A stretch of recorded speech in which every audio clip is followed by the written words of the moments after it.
오늘 이 설교의 제목을 제가 정하면서 약간의 부담감과 그리고 이 경각심이라고 해야 될까요? 그런 것들이 이렇게 생겼습니다. 왜냐하면 지금 대한민국과 전 세계를 휩쓸고 있는 이 코로나19, 지금은 내가 걸리지 않았으니까 안전하다고 생각하지만 어느 순간에 또 누구를 통해서 저 바이러스가 나에게도 올 수 있기 때문이죠. 만약 저 바이러스가 나에게 오면 그때는 정말 하나님의 부르심을 기다려야 되는 상황이 되기 때문에 이게 인자가 올 때가 아니라 이게 한순간에 하나님이 나를 부르실 때를 바로 이렇게 제목이 바뀔 수도 있겠다, 그런 생각을 해보니까 다시 한번 저의 마음도 다잡게 되고 또 우리의 생각들도 다시 한번 정리하게 되는 그런 시간이 되었습니다. 예수님의 다시 오실 때도 준비하고 대비하지만 또 한 가지, 예수님이 나를 부르시는 그날도 잘 준비하는 저와 여러분이 되어지기를 축복합니다. 오늘 이제 누가복음 18장을 시작하는데요. 지난 17장에서 예수님께서 예루살렘을 향해 가시면서 이 사마리아와 갈릴리 사이를 지나갔다, 이렇게 말씀하셨죠. 지나가시면서 나병 환자를 고치고요.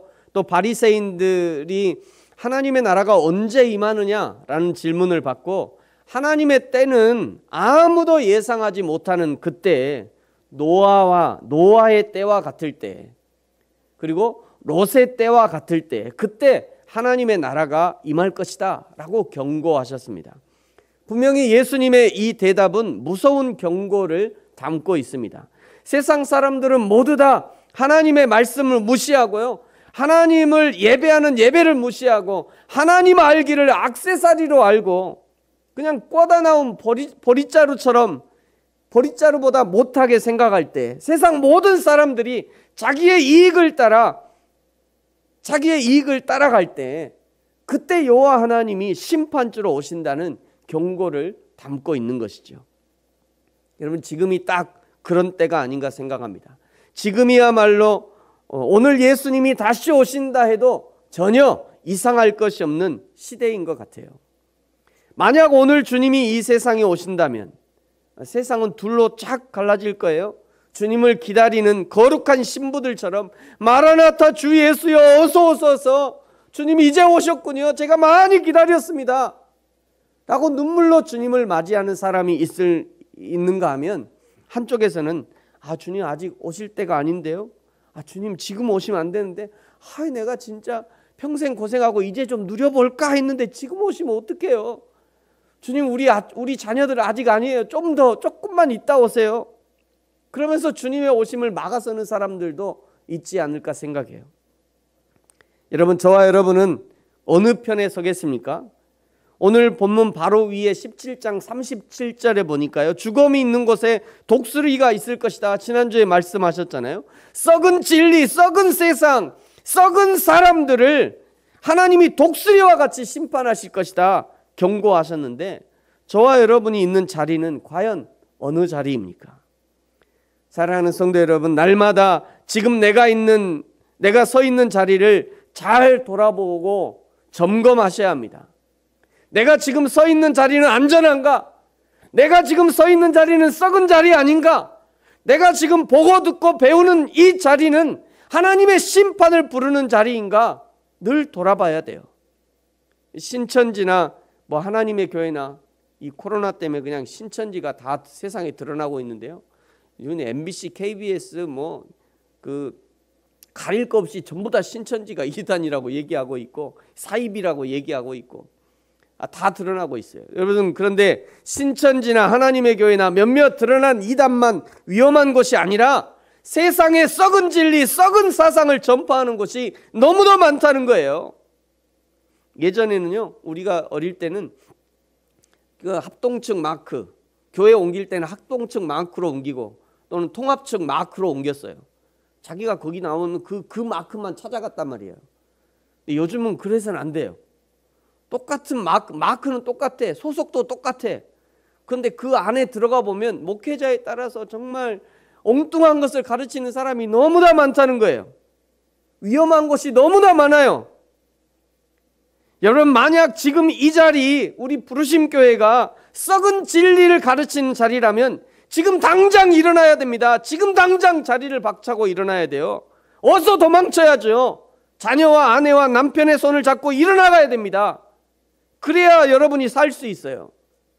여러분, 그러나 만약 적어도 이 자리가 하나님의 진리를 가르치는 자리라고 인정되고 하나님의 생명이 흘러가는 자리라고 인정된다면, 그렇다면 두 손을 들고 하나님을 찬양하고 생명을 다해서, 온 힘을 다해서 오늘이 내 인생의 마지막 예배와 같이 그렇게 예배해야 될 것입니다. 우리에게 그런 결단이 있어야 돼요. 날마다 말이죠. 매주가 아니라 날마다, 매 시간마다. 그래야 우리가 살 수 있는 것입니다. 오늘 18장을 시작하면서요, 예수님은 두 가지 기도를 비교하고 계셔요. 첫 번째는 1절부터 8절까지 낙심하지 않고 간절히 구하는 기도를 말씀합니다. 2절에 보니까 하나님을 두려워하지 않고 사람을 무시하는 한 재판장이 있었대요. 하나님을 두려워하지 않으니 당연히 사람을 무시하는 것입니다. 눈에 보이지 않는 하나님, 영이신 하나님을 두려워한다면 그런 사람은 절대로 사람을 무시할 수 없어요. 하나님을 사랑하는 사람은 반드시 사람을 향한 사랑으로 하나님 사랑이 드러나는 것입니다. 하나님 사랑이 없으니, 하나님 두려움이 없으니 사람을 사랑하지 않고 사람을 무시하는 거예요. 3절에 보니까 그런데 그 도시에 한 과부가 있었대요. 과부가 재판장을 찾아가는데 재판장도 이 과부만 오면 돌려보내고 과부 혼자 왔어? 돌려보내고 과부 뭐 가지고 왔냐? 안 가져왔는데 가라고 그래. 돌려보내고 뭐 과부가 가져갈 게 뭐 있어요? 아무것도 없잖아요. 야, 뭐 가져왔냐? 안 가져왔네. 가라고 그래. 그러니까 돌려보내고 과부의 사정을 들으려 하지도 않습니다. 그래도 과부가 끈질기게 이 재판장을 찾아갑니다. 하나님도 두려워하지 않고 사람을 무시하는 재판장이 두 손 두 발을 들 정도이니 얼마나 끈질기게 찾아갔는지를 알 수 있습니다. 4절에 재판장이 이 과부의 사정을 얼마 동안 듣다가 내가 하나님도 두려워하지 않고 사람을 무시하지만 그러나 저가 나를 번거롭게 하니 내가 그 원한을 풀어줘야겠다. 6절에 예수님이 말씀하십니다. 불의한 재판장이 말한 것을 들으라. 불의한 재판장이 무슨 말을 한 것입니까? 불의한 재판장이 무슨 말을 했죠? 내가 하나님도 두려워하지 않고 내가 사람을 무시하지만 그런데 이 과부가 나를 너무 귀찮게 하고 번거롭게 하니까 내가 어쩔 수 없이 그 원한을 풀어줄 거야. 이 말을 들으라는 거예요. 이 말을. 이 재판장의 의도와 의미를 깨달아라, 이런 의미입니다. 재판장이 어떤 의도로 이런 말을 했는지를 깨달아 알으라는 거예요. 이 불의한 재판장의 말을 비교하면서 하나님 아버지의 마음을 알려주십니다. 7절과 8절인데요. 7절에 보세요. 하물며 하나님께서 그 밤낮 부르짖는 택하신 자들의 원한을 풀어주지 아니하시겠느냐? 그들에게 오래 참으시겠느냐? 내가 너희에게 이르노니 속히 그 원한을 풀어주리라. 그러나 인자가 올 때에 세상에서 믿음을 보겠느냐 하시니라. 여러분, 이 말을 오해해서는 안 됩니다. 이 말씀은 하나님께 기도할 때 날마다 시간마다 하나님을 귀찮게 하고 하나님께 큰 소리로 부르짖고 하나님을 막 못 자게 하고 하나님을 그냥 달달 볶으면 하나님이 귀찮아서라도 그 사람의 기도를 들어주신다. 그러니 우리도 다 같이 하나님께 떼쓰는 기도를 좀 해야 되겠다. 여러분, 이렇게 해석해서는 안 된다는 거예요. 이거는 그런 말씀이 아닙니다. 중요한 포인트가 되는 말씀이 8절이에요. 여러분, 저 노란 것만 같이 한번 읽어볼까요? 시작. 인자가 올 때에 세상에서 믿음을 보겠느냐. 아멘. 예수님이 다시 오실 때 불의한 재판장을 찾아간 과부와 같이 예수님이 다시 오실 때 이런 끈기 있는 사람을 보겠느냐, 이런 의미입니다. 그때까지도 믿음을 가지고 하나님을 찾는 사람, 하나님을 구하는 사람을 볼 수 있겠냐, 이런 의미예요. 지난주 말씀드렸듯이 세상의 마지막 때가 되면 하나님을 그냥 예사로 무시하고요, 하나님의 말씀을 무시하는 노아의 때와 같이 되고 사람의 관심이 오직 자기에게 이익이 되는가 안 되는가.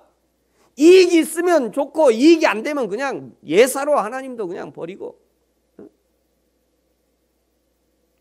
그런 세상이 온다는 거예요. 그런 세상이 올 건데, 그런 세상에서도 여전히 여호와 하나님을 믿는 믿음을 가진 자를 찾아볼 수 있겠냐, 이런 의미예요.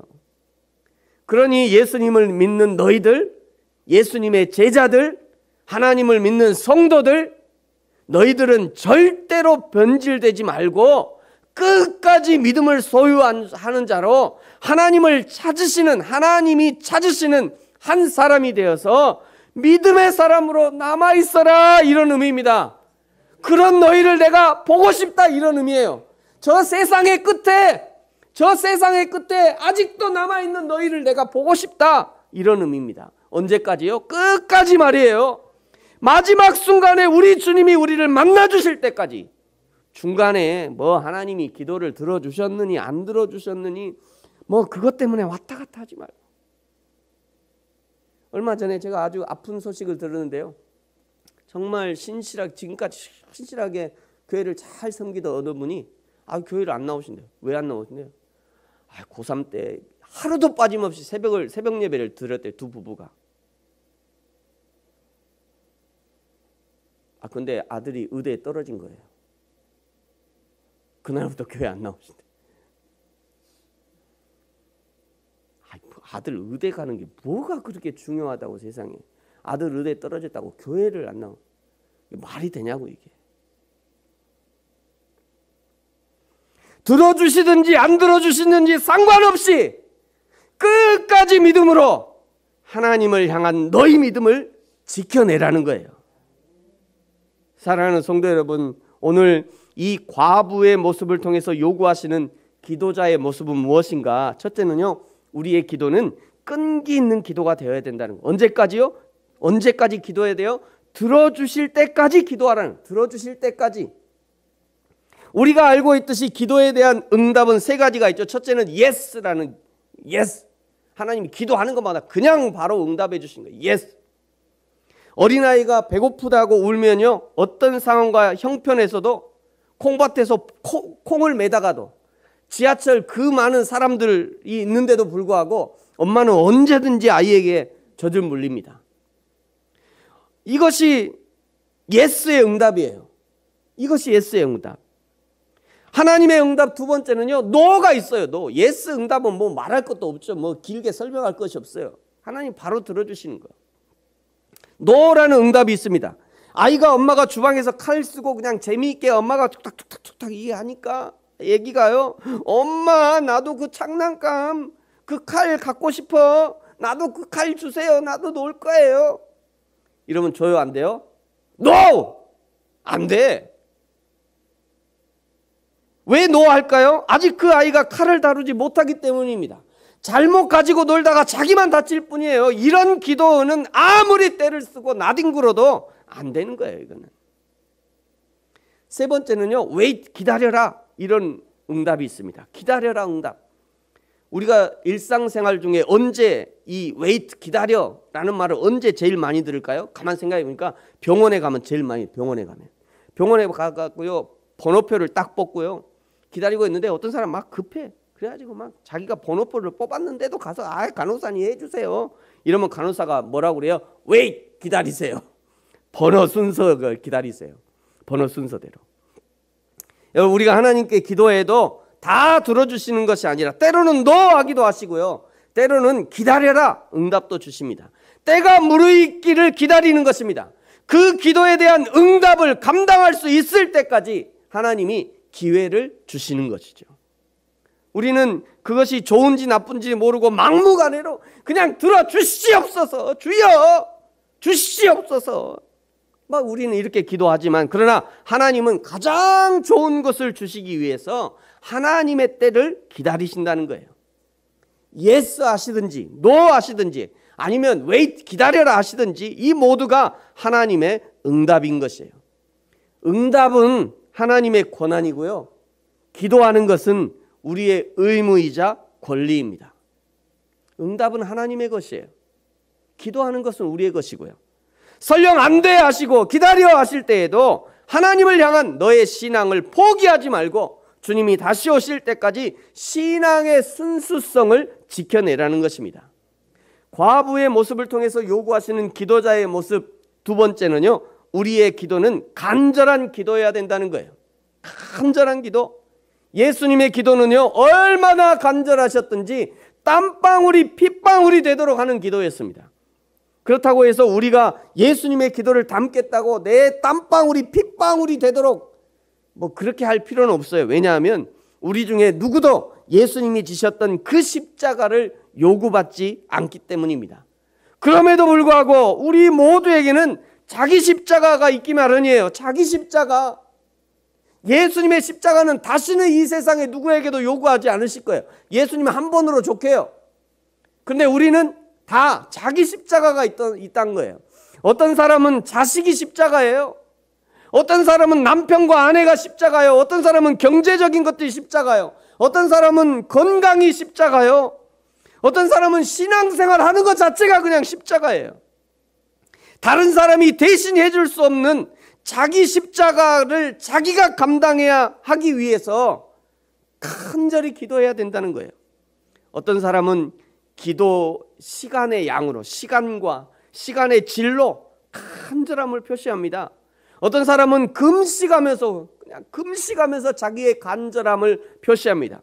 어떤 사람은 정한 예물을 가지고 자기의 간절함을 표현할 수 있습니다. 무엇이라도 좋습니다. 여러분이 할 수 있는 간절함을 표현하라는 것이에요. 과부의 모습을 통해서 요구하시는 기도자의 모습 세 번째는요, 우리의 기도는 사람을 두려워하지 않는 기도해야 된다는 거예요.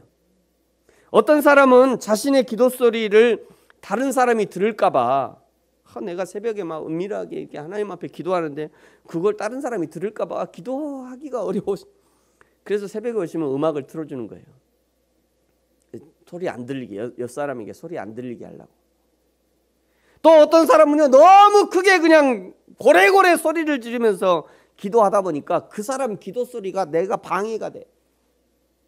이거 둘 다 주의해야 됩니다. 둘 다 주의해야 돼요. 다른 사람 들을까 봐 기도를 못하는 것도 주의해야 되고, 다른 사람이 내가 소리 지르는 것 때문에 다른 사람이 방해받는 것도 주의해야 돼요. 둘 다 주의해야 돼요. 중요한 것은 하나님께 기도할 때 내 기도를 들으신다는 확신을 가지고 기도하고 응답하실 주님을 기대함으로 기도하라는 것입니다. 그 기도를 통해 내가 하나님이 원하시는 사람으로 변화될 것을 기대함으로 기도해야 되는 것입니다. 하나님의 마음이 알아지고 하나님의 마음에 접속이 되어지고 하나님의 심정이 느껴질 때까지 기도해야 되는 거죠. 그래야 기도를 통해서 사람이 변화되는 것이고요. 사람이 변화되면 다 된 거 아닙니까? 우리가 하나님을 변화시킬 필요는 없잖아요. 하나님은 우리가 변화시킬 수도 없고, 하나님의 뜻은 영원 불변하시니까, 그럼 기도를 통해서 누구를 변화시키자는 거예요? 나를 변화시키자는 거예요. 나를. 내가 그 기도를 통해서 하나님의 마음을 알게 되면 내가 변화되는 거죠. 하나님의 뜻에 접속이 되면 내가 변화되어지는 거예요. 만약 우리 중에 나는 하나님을 믿기도 하고 신앙생활을 열심히 하고 나름 기도도 열심히 하는데 왜 나는 변화되지 않는가? 아니, 저 사람은 신앙도 열심히 하고 기도도 열심히 하고 성경도 많이 하고 뭐 열심히 하는데 왜 저 사람은 도대체 변화되지 않는가? 이런 의문이 있는 사람들이 가끔 있죠. 하나님을 믿되 자기 방식대로 자기가 만들어낸 하나님을 믿고 있지 않은지, 열심을 내기는 했는데 자기 만족을 위해서 열심은 아닌지, 기도를 하긴 하는데 자기 필요만 열심히 올려드리고 정작 하나님의 마음과 접속되지 못하는 것은 아닌지 돌아봐야 합니다. 기도의 첫 시작은 나의 것을 간구하는 기도였지만, 그러나 기도의 끝에는 하나님의 뜻이 알아지고 하나님의 마음이 알아지고 하나님의 계획에 내가 수긍되어지는 것, 그것이 진정한 기도의 응답인 것이에요. 여러분, 이렇게 우리의 기도가 어떤 기도해야 되는지를 불의한 재판장과 과부의 이야기를 통해서 알려주신 후 9절부터는요, 이제 바리새인의 기도와 세리의 기도를 비유로 말씀하십니다. 바리새인이 어떤 자들인지 9절이 명확하게 지적하고 있어요. 바리새인은 자기를 의롭게 믿고 자기 자신은 의롭다고 생각하고 다른 사람을 멸시하는 사람이었어요. 불의한 재판장과 똑같죠. 자기는 의롭다고 생각하고 다른 사람은 불의하다고 멸시하는 사람이에요.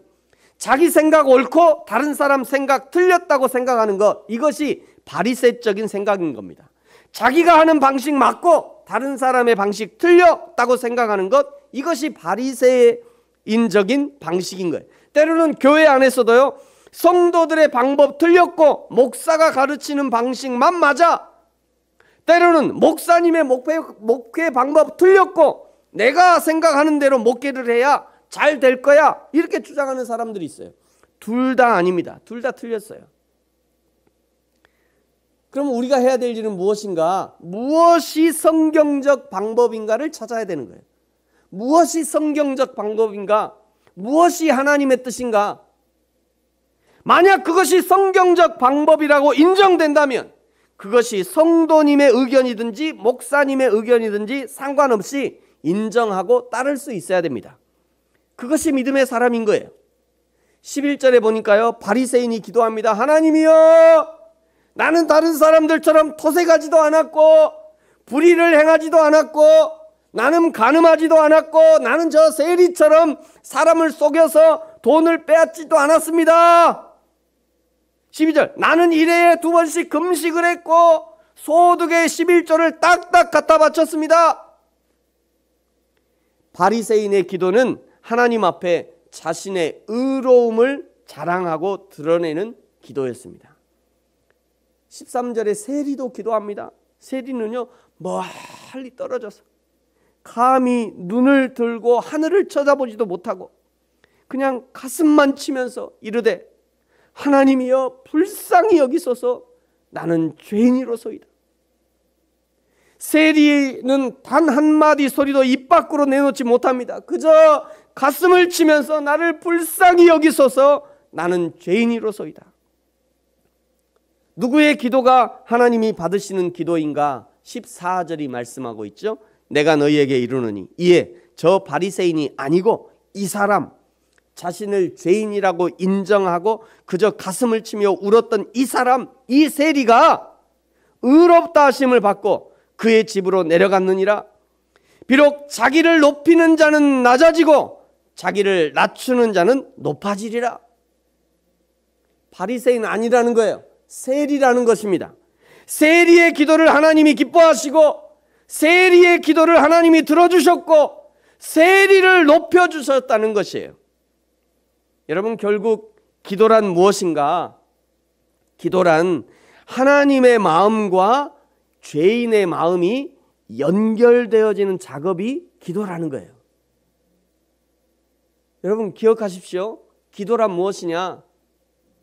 하나님의 마음과 죄인의 마음이 연결시켜지는 작업을 기도라고 하는 거예요. 기도를 많이 하면 많이 할수록 이 체인들이 계속 아주 촘촘하게 연결되어져서 하나님의 마음을 더 많이 알 수 있는 것이 기도라는 것이에요. 하나님의 마음과 죄인의 마음이 연결되어지면 가장 먼저 터져나오는 반응이 주여 나는 죄인입니다 라는 반응입니다. 이 반응이 터져나와야 돼요. 하나님의 거룩하신 하나님 앞에서 나의 더러운 모습이 그대로 보여지는 거죠. 이 첫 번째 반응이 터져나와야 그 다음에 하나님의 치유와 채우심의 은혜가 이어지는 것입니다. 그리고 그때 드디어 그 사람에게 맡겨진 사명을 감당할 만한 힘이 생겨나기 시작하는 거예요. 우리는 그것을 하나님의 은혜다 이렇게 표현하는 것입니다. 그 사람이 바로 은혜 받은 사람인 거예요. 하나님이 찾으시는 사람이 바로 이 사람입니다.